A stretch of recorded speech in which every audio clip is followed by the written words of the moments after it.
Hi, this is Mallory Nye, and welcome to the Histories Inc. podcast series, or welcome back if you've been listening to the earlier episode.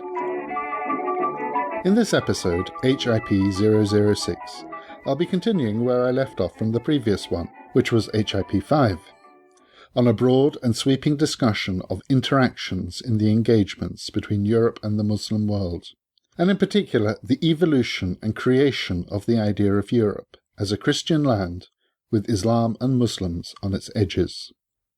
In the last episode I spoke particularly about the Hispanic Peninsula, that is, Spain and Portugal, and the long centuries of Muslim rule as Andalusia. In this episode we'll be looking further east, at the significance of Byzantium, and the fall of Constantinople to the Ottoman Turks in the 15th century. For centuries, therefore, the western border between such Christian countries and the Muslim political entity of the Caliphate was somewhere within the Hispanic Peninsula. Over the centuries, groups who identified themselves as native and Christian fought against the Muslim rule, establishing small kingdoms in a movement that came to be known as the Reconquista, the Reconquest.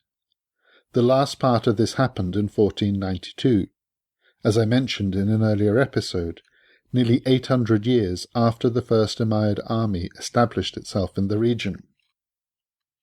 Although the Caliphate remained in power across the Straits of Gibraltar, apart from in the fortress port of Ceuta, which was taken by the Portuguese in 1415, the Muslim state of Al-Andalusia disappeared from the Hispanic Peninsula, and thus Spain and Portugal came to be included in the emerging concept of Europe. Across to the east, the region of Anatolia, what is now Turkey, and then later the areas to the north of Greece, broadly called the Balkans, were the areas that, like the Hispanic Peninsula and the northwest African coast of the Mediterranean, saw fluctuations in the concept of what was included and excluded from the boundaries of Europe. Indeed, this history has important significance today, as we will see in much of the discussion to come in this podcast series. The question of whether the modern state of Turkey is or could be a part of Europe is an ongoing debate, with an application by the nation to become a member of the European Union still outstanding, and scheduled for further consideration over the next decade.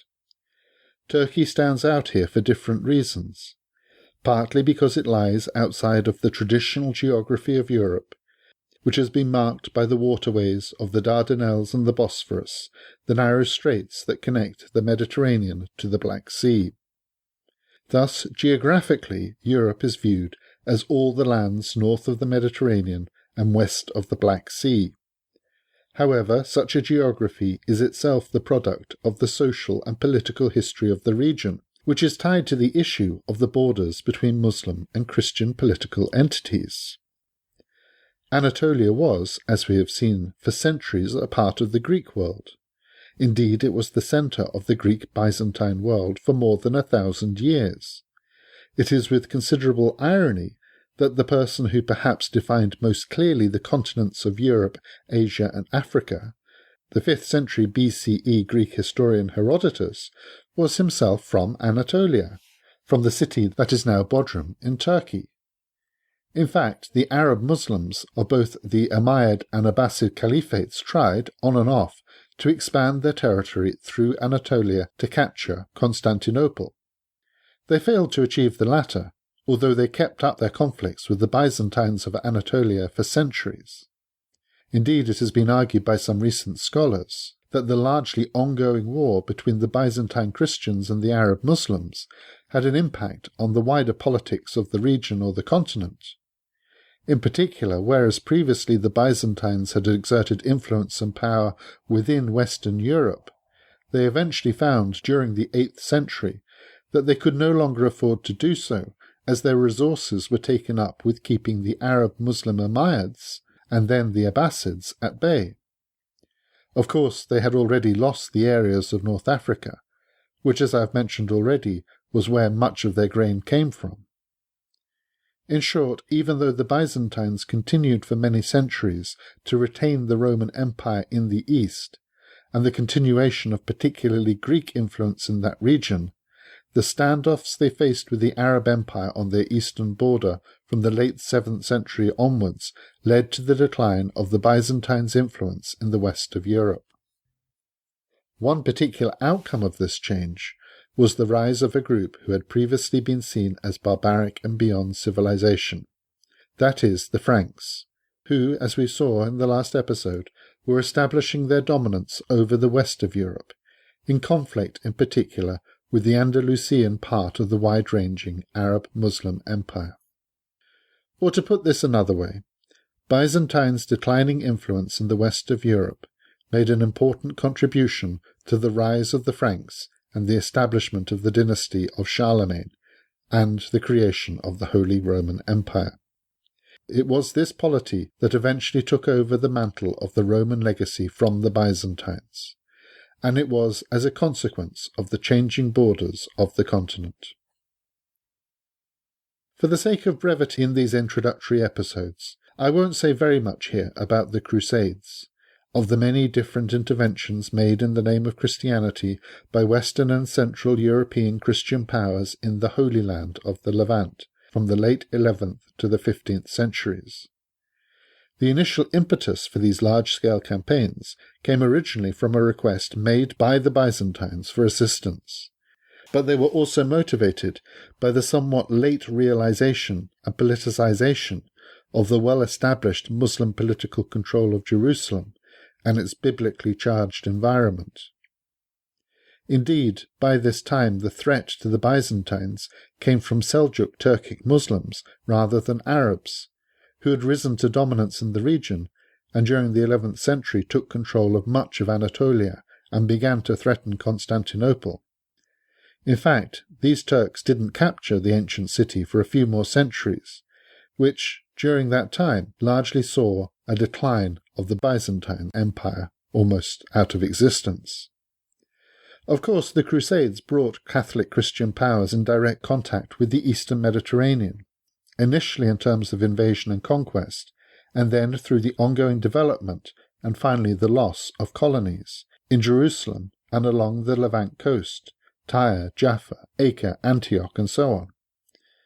This not only created some of the first European colonies outside of Christendom, but it also opened up some new forms of trade between the Levant coast and northern Egypt and western kingdoms such as France and the Italian states. This in itself gave rise to the development of merchant states such as Venice and Genoa, which achieved considerable power through their trade with the other powers in the region of the Levant, even after the Crusader kingdoms in that region declined and disappeared. Indeed, right across the Mediterranean, the places where the southern and eastern Muslim powers collided with the northern and western Christian powers were often places of considerable advancement, both culturally and technologically. Andalusia is well known for its tolerance between the different religious groups, and was a safe home, for example, for Jewish communities that were otherwise shunned or persecuted across the Christian countries. Universities in Andalusia, such as in Toledo, were places where the ancient classical traditions of Greece and elsewhere were maintained and developed by Arabic-speaking Muslim thinkers. These places flourished as centres for engagement between the northern Christians and the southern Muslims, with much of the flow of knowledge and development from the south to the north. It was from Muslim thinkers such as Ibn Sina, known as Avicenna in the Christian world, and the Andalusian writer Ibn Rushd, known as Averroes, that the works of the classical Greeks were diffused into the Christian Catholic world, but not without controversy. Thus, in the formerly Abbasid context of Sicily, the Christian rulers in the 12th century sponsored Latin thinkers such as Michael Scott, who had previously studied in Arabic in Toledo. His name indicates that he was reputedly originally from Scotland, although he became a prominent scholar in Italy, Spain, and Sicily. He studied the teachings of the Spanish Muslim scholars, and through that study he translated the works of Aristotle from Arabic into Latin making the Greek philosophers' works available to the Latin Christian Church. This in itself had significant impact on Catholic Christianity, leading in part to heretical movements such as the Cathars, which I mentioned in a previous episode, and Aristotle was not officially sanctioned in the Catholic tradition until the emergence of the Dominican thinker Thomas Aquinas, who gradually became the centre of orthodoxy. After over 700 years of trying, Muslim powers eventually conquered Constantinople in 1453, when the Ottoman Turks successfully besieged and invaded the ancient city. It marked the end of the Byzantine Empire, which had been in place for over 1100 years, although the newly emerging Russian Empire at that time took on the title of the Third Rome, as the Russian Tsars or Caesars were themselves descended in part from the last Byzantine emperors. For the next 200 years, the Ottoman Turks were an active threat to the Western and Central European powers, as I've mentioned in previous episodes when talking about the Reformation. Ottoman armies reached as far as besieging Vienna, first in 1529 and then in 1683. Major cities were integrated into the Ottoman Empire, including Belgrade and Budapest, and the Muslim populations of many contemporary Eastern European countries were established during this time, including Bosnia, Albania, Bulgaria, Hungary, and others. Indeed, the classical European legend of the infamous 15th century Vlad the Impaler, a prince and warlord in the kingdom of Wallachia, in what is now Romania, are rooted in this time of Christian versus Ottoman-Muslim conflict in the Balkan region. Vlad's family name, Dracula, is derived from the Christian Order of the Dragon, the Drago, a crusading type knightly order that was formed to protect the Christian people of the region from the threats of Ottoman Muslim conquest. Moving forward from this towards some of the later episodes of this Histories Inc. podcast series, following the full conquest of the Iberian Peninsula by Christian powers at the end of the 15th century, which also of course saw the emergence of the new worlds of the America with the voyages of Christopher Columbus and many others, and the emergence of Christian Spain and Portugal as entities in themselves as part of this idea of Europe, we need to bear in mind that both Muslims and Jews remained in the countries, very much in secret, despite mass conversions and expulsions of these former groups. These crypto-Muslims and Jews lived largely underneath the surface of very overtly Catholic Spain, largely under fear of violent persecution, torture, and death. The Moriscos, the hidden Muslims, in fact led a revolt against King Philip in 1568. It's impossible to know the extent of the continuation of crypto-Muslim and Jewish identities in Spain and Portugal, nor indeed what impact this might have had, as these countries then entered into their time of conquests across the globe. But of course, in conclusion to this long discussion, the time of expansion by the Western European nations, Spain and Portugal, Britain, France and Holland and others, also saw an expanding set of interactions with new Muslim societies across the globe. Many of the slaves shipped by the British and Spanish to the Americas, thus some of the first people of the New World, were in fact Muslims, albeit enslaved. As the Europeans sailed down the west coast of Africa and then up the east coast, they came across Muslims nearly everywhere they landed and settled. And then, of course, in India, where the Indian Mughal Muslim powers were in ascendancy across much of the subcontinent, and then through the lands of Southeast Asia, in the Straits of Malacca, Java, the Spice Islands, and Borneo, Islam and Muslims had preceded the arrival of European Christian explorers and colonialists. In many respects, the history of Europe and Europeans is a history of encounters with Islam, either in terms of conflicts or engagements.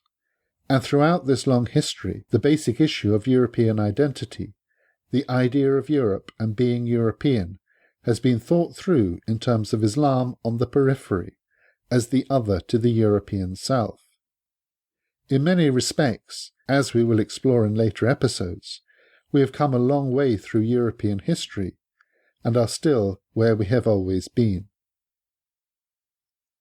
So thanks very much for listening to these episodes 5 and 6.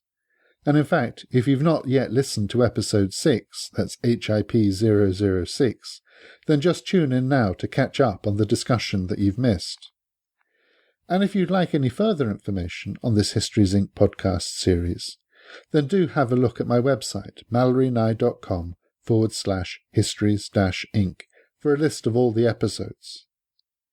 And you may also be interested in my other podcast, which can be found at mallorynye.com/podcasts, including my general podcast titled Mallory Nye, and another on the theme of studying religion, titled Religion Bites. These can all be found on my website, mallorynye.com, or otherwise on Stitcher, TuneIn, or on iTunes. Just search for my name, Mallory Nye. Thanks very much for listening, and I'll see you again in the next episode on Slavery, the Indelible Stain. Bye for now.